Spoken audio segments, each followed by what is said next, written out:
ድሕሪ ዜና ክልል ትግራይ ናብ ንቡር ኩነታት ተመሊሳ ክብል መንግስቲ ኢትዮጵያ ንሰራሕተኛታት ምምሕዳር ጆ ባይደን ብውልቂ ነግሮም ኣሎ መሰኻኽር ዓይኒ ግን ውቅዕ ዓረር ጠያይት ኣብ ዘሎ ውሽጢ ገዛውቶም ፈቅዲ ከባቢታት ገጠርን ዝተሓብኡ ነበርቲ ትግራይ ኣብ ፍርሂ ከም ዝርከቡ ዝገልጽ ጸብጻብ ክህልወና እዩ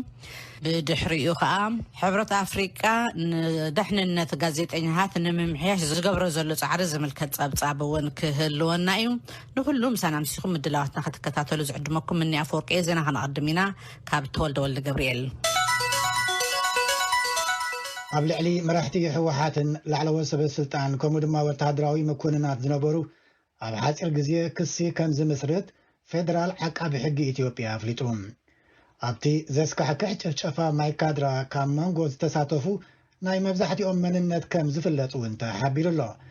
ملسكا جو أما هذا الأخو زينا لو من يافوركي كتغرباء مختل تقلال عقاب حقن قدات بالشونان زتودو بجبناتن فقادو صقا بفولين الفيديو يخمز قالتو ابيت فردن خطحازو تزاز كابز وصلهم 347 مراحل حوحات نبرن لعلو سب السلطناتن لعلو وتادراو مكوناتن بزعباتهم زتتحازو طراي بزي طرطر مزرابي كاليو كابزي موصا زلو كن اتناي مكلاخلن صطان حيلي يكتاتلو مالو يدم نخبو فقاننياتات نزي كونو خا سغمتي يوسدو مالو يلم ابزو وان نايز تتحازو حدمي 24 تطرطرتكن مرمرا يودا يزلو كل زصبي قلط فتحن متغبر سرحالو يلوم مرمرا جمران ولمست ودا ما تناكفو ين نو بكفيل مالك مرمرا جميرنا دارغا بخفيل امز زامينا زلنا ازوم سبع زسرحو حد جبنات كم مجمر تايلنا مسنفلي مرميرنا نمودا ازي بزح غزي زوسديو ግን ኣብ ልዕሊ መከላኸሊ ሰራዊትና መጥቃዕቲ ዝፈጸሙሉ ተግባርን ለውጥ ጽዒቡ ኣብ ሃገር ህውከት ንምልዓል ዝገብርዎ ዝነበሩ ስራሕ ብኸፊል ኣብ ምዝዛሚና ዘለና ኣብ ትምህርቱ ዝረኸብና የጀሚርና ካልእ ኸኣ ብኸይዲ እናመርመርና ክሲ ንምምስራት ዝኽልክለልና የለን ኢሎም ኣለዉ ካብዚ ንላዕሊ ክንድንጎ ኣይንኽእልን ኢና ከም መንግስቲ ብወገን ግዳያት እውን ህፁፅ ፍትሒ እዩ ዝደሊ ኢሎም ኣለዉ ኣብ ማይ ካድራዝ ተፈጸመ ብሄር ተኮር ጭፍጨፋ ዓቃብ ሕጊ ኣብ ቀረባ ኣብ ዝሃቦ መግለጺ ፈጸምቱ 279 ሰባት እዮም ኢሉ ነይሩሞ ነዚ እንታይ መሰረቱ ንዝብል ሕቶ ቪኦኤ ኣቶ ፍቃዱ ጸጋ ዝሃቦ ምላሽ 279 ሰዎች ውስጥ 28 ሰው ብቻ ነው በስም ብቻ ይለየናቸው ሌሎቹም ካብቶም 279 ሰባት እቶም 28 ጥራሒና ብሽንፈሊና ዘለና እቶም ካልኦት ብስእሊ ካብ ባንክን ቀበሌን ክልለይ ተገይሩሎም መርመራ ክቅጽል እዩ ዛጊድ ዝረኸብናይ ኢና ገሊጽና ዘለና مبزحتهم بشم سدتنا نفس الدساجيرهم علو نزجبن زفتسمو من إساعات سبهافتي عبالات بوليسين ميليشان كلهم نابو يمسجيرهم زلو زتوسانو خادنا مسمر شراز خدلو بمخبار حجيد اللي يلو بخيدي كن رخبو منا عبتخيد مخبار حجون زتدم سسك هلو كم زفلو نتقرطرين عيلهم علوم كاوشت هاجرن وقتان حد وجنات كم زبلو وجن نزجبن زفتسمو منقص إثيوبيا زخصم زلو زي كونس كالوت حيل تاتم نزبل نزم مستعقب حجي على نزبلو مرتعو كما يتبره هو نزبل حتى فيوئي اتم مختل عقاب حقي ابزهاب وملاش قال مسكرنات 245 سبات تقبلنا لنا ابتبوتات صقم بيرا لو تباهيلو سلازي حتت قال مسكرناتهم ذهبوا اتم تغودات طراي كونن قالم هيبم زلو ابغزኦም اتيوم نتم سبات زدحانو ገለ ጊዜውን መጀመርታ ናይቅ ተሉይሎም ኣብ ልዕሊኦም ደቂሶም ዘድሓንዎም ኣለው ኣባላት ፍሊ ሓይልን ፖሊስን ሓዊሱ ምስክርነቶም ሂቦም ኣለው ስለዚ ነዚ ጨፍጨፋ ናብ ካልእ ንምልጋብ ፈጽሙ ዝጥዕሙን ኣይኮነን ኣብ ኣደባባይ ብቐትሪ ተፈጽሙ ምርመራውን ኩሉ ብቕዓት ተጠቂምና ኢና ሰሪሕናዮ ኢሎም ኣለው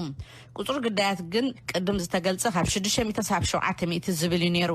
ግን ተጋኒኒ ኢልኩም ነርኩም ሕጂ ብጣዕሚ ነኪድ ኢኹም ትብሉ ዘለኹም ንዝብል ዝቐረበሎም ሕቶ ምክትል ጠቅላላ ዓቃቢ ሕጊ ፍቃዱ ጸጋ ዝሃቦ ምላሽ እወ ብደንብ ነኪዩ ግን ናይ መወዳእታ ምርመራ ውጽኢቱ ምስ መጸ ምግላጽ ይሓይሽ ኢልና ኢና ቁጥሪ ጎዳ ጉዲ ምስ መስኻኽር ዝበልዎ ልክዕ ኮይኑ ኢና ረኺብና ካውን ላዕለውን ረኺብና ኢና ብቁጥሪ ግዳያት ግን ፍልሊ ምህላው ፈሊጥና ኣለና ኢሎም ኣለው ብመሰረት ጸብጻብ መልስካቸው ኣማ ካብ አዲስ አበባ ኣብ መቃዲሾ ሶማል ተማሊ ሰንበት ኣብ ሓደ ፍሉጥ ሆቴል ብዝተኻየደ መጥቃዕቲ ዝሞቱ ሰባት 15 ከም ዝበጽሑ ሰበስልጣን ሕክምና ይገልጽለው ብውሕዱ 20 ከም ዝቆሰሉ እውን ሓቢሮም ካብ መንጎቶም ዝተቐተሉ እቶም 4 ካብቶም ኣጥቃዕቲኦም ተባሂሉሎ እቲ መጥቃዕቲ ብናይ መኪና ቦምብ ጀሚሩ ሰዒቡ ወታደራዊ ኺዳን መንግስቲ ዝተኸደኑ ዕጡቃት አልሸባብ ነቲ ሆቴል ኣጥቂዖም ገሊኦም ብፖሊስ ሓደ ድማ ነፍሱ ብምጥፋእ ምስ ሞቱ ድማ እቲ ጉዳይ ተወዲኡ ካብ መንጎቶም ዝሞቱ ክልተ ካብ ወፃኢ መፅኦም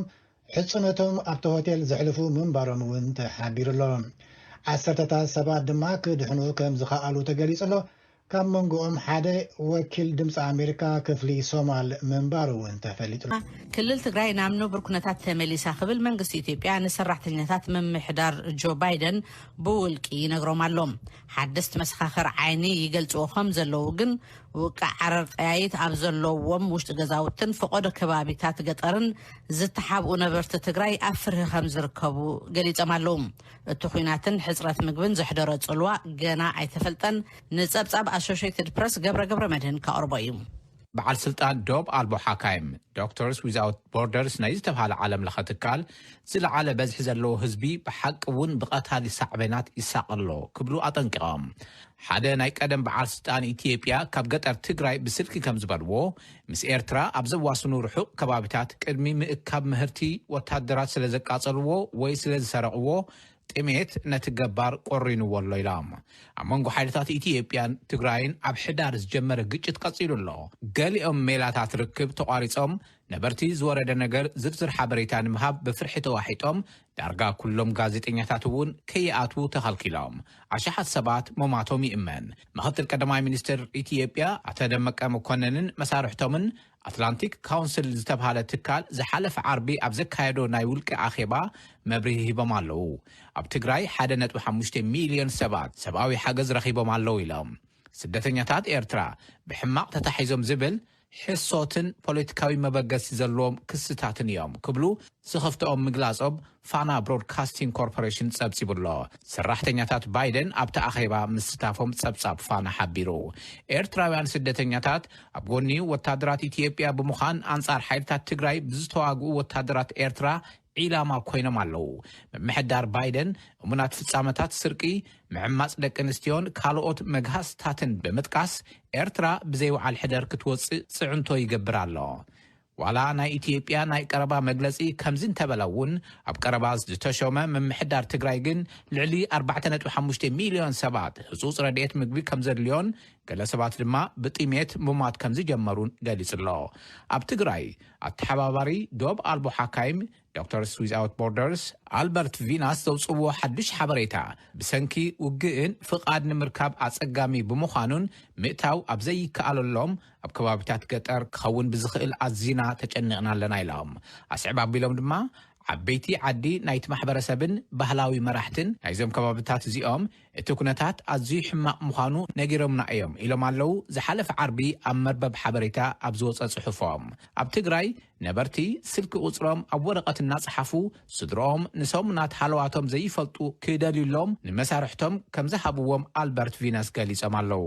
ካብ መወዳእታ ታሕሳስ ጀሚሮም ንከተማታት ዓዲግራት ኣክሱምን ዓድዋን ብኣካል ምስ ረኣይወን ብከቢድ ፍርሒ ኣብ ውሽጢ ገዛውቱ ዝተዓፀወ ህዝቢ ርኢና ኣለና ኢሎም ካብ ዓበይቲ ከተማታት ትግራይ ሓንቲ ኣብ ዝኾነት ዓዲግራት እቲ ኩነታት ኣዝዩ ወጥሪ ዝተመልኦ ሆስፒታላት ድማ ኣብ ዝኸፍአ ኩነታት ነይሮም ምስ በሉ ቬነስ ኣስዕብ ኣቢሎም ምግቢ የለን ማይ የለን ገንዘብ የለን ብከቢድ ቆሲሎም ዝመፁ ሕሙማት ዝተመጣጠነ ኣመጋግባ ኣይረኽቡን ኢሎም ካብ ሆስፒታላት ወፃኢ ዘለዉ ካብ ከተማ መቐለ ክሳብ ኣክሱም ብኣንፈት ሰሜን ድማ ናብ ኤርትራ መኸዲ ማእኸላት ጥዕና 900 ኣይሰርሓን ዘለዋ ብዙሕ ቁጥሪ ዘለዉ ህዝቢ ይሳቀዩ ዘሎ ብሓቂ እውን ናብ ሞት ዘብፅሕ ሳዕቤናት ኣለዎ ኢሎም ንኣስታት 3 ኣዋርሕ ክታበት ስለ ዘይተዋሃበ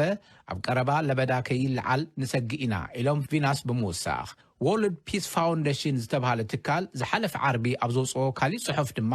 ቅድም ክብል ላዕለዋይ በዓል ስልጣን ኢትዮጵያ ዝነበሩ ሙልጌታ ገብረ ህይወት በርሀ ካብ ገጠራት ትግራይ ንዳይሬክተር ኣሌክስ ዱዌል ብስልኪ ኣብ ዝሃብዎ ቃለ ምልልስ ምስ ኤርትራ ኣብ ዘዋስኑ ከባቢታት ቅድሚ ምህርቲ ሓይልታት ኤርትራ ንዘራእቲ ስለ ዘቃጸልዎ ወይ ስለ ዝሰረቕዎ ጥሜት ነቲ ገባር ይቁርነሎ ኢሎም ኣለዉ ኣብ ቀረባ ሰፊሕ ሰብኣዊ ቅልውላው ክንርኢ ኢና ኢሎም ብምውሳኽ ሙልጌታ ገብረ ህይወት ሰበስልጣን ኤርትራ ንሕቶታት ይኹን ተሳትፎ ወታደራቶም ኣይመለሱን ኢትዮጵያ ድማ ዋላ እኳ መሰኻኽር ዓይኒ እንተተዛረቡ ንሃልዋት ወታደራት ኤርትራ ትነጽጎ እያ ዘላ እቲ ኩናት ቅድሚ ምጅማሩ ብሰንኪ ወራር ዕስለምበጣን ለበዳ ኮቪድ-19 ኣብ ትግራይ ኩነታት ምግቢ ኣዝዩ ሕማቕ ነይሩ ይብሉ ኣብ ኢትዮጵያ ዳይሬክተር ኦክስፋም ገዛኸኝ ከበደ ገብረሃና ንኣሶሽየትድ ፕሬስ ማለት እውን ኤፒ ኣብ ዝሃቦ ቃል እቲ ኩናት ይካየድ ኣብ ዝነበረሉ እዋን ብዙሓት ሰባት ናብ ጫካ ሃዲሞም ምስ ተመለሱ ግን መብዛሕትኦም ገዛውቶም ዓንዩ ወይ ንብረቶም ተዘሪፉ ኢሎም ኣብ ትግራይ ዝሓሸ ተበጻሕነት ኣብ ዘለዎ ኣብ ደቡብ ትግራይ ዘሎ ምስ ተገምገመ ካብ ዝረኣናዮ ምግቢ ኣዝዩ ኣገዳሲ እዩ ኢሎም ብምውሳኽ ሰብኣዊ ሓገዝ ናብ ትግራይ ብዘይደረት ንምብጻሕ ኢትዮጵያ ክትፈቅድ ዓለም ለኸ ትቐፂሉ ኣሎ ኣቶ ገዛህኝ ሕብረት ኣውሮፓ ኣብ ቀረባ ከም ዝገበሮ ካልኦት መንግስቲ እውን ዝውሃብ ሓገዝ ከይሕዙ ኣጠንቂቖም ኣለዉ ለገስቲ ንመንግስቲ ኢትዮጵያ ክንደፎ ኢሎም ይሓስቡ ይኾኑ ነገር ግን መንግስቲ ኢትዮጵያ ፈጺሙ ኢዱ ኣይህብን ኢሎም ሰናይ ዕላሙ ከም ዝርድኡ ብምግላጽ ነገር ግን ይሳቀ ዘሎ እቲ ህዝቢ እዩ ኢሎም ኣለዉ እዚ ዝሰማዕኹሞ ሓበሬታ ኤፒ ዝጸብጸቦ እዩ ኣብ ዝሓለፈ ሰሙን ኣብ ዝተመሓላለፈ መደብና ሓላፍነቱን ሽሙን ክግለጸሉ ዘይደለየ ወታደር ኤርትራ ንቪኦኤ ኣብ ዝሃቦ ቃል ሰራዊት ኤርትራ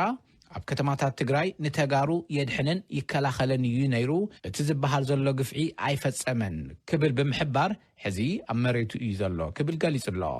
ገብረ መድህንየ ካብዚ ካብ ሲልቨር ስፕሪንግ ሜሪላንድ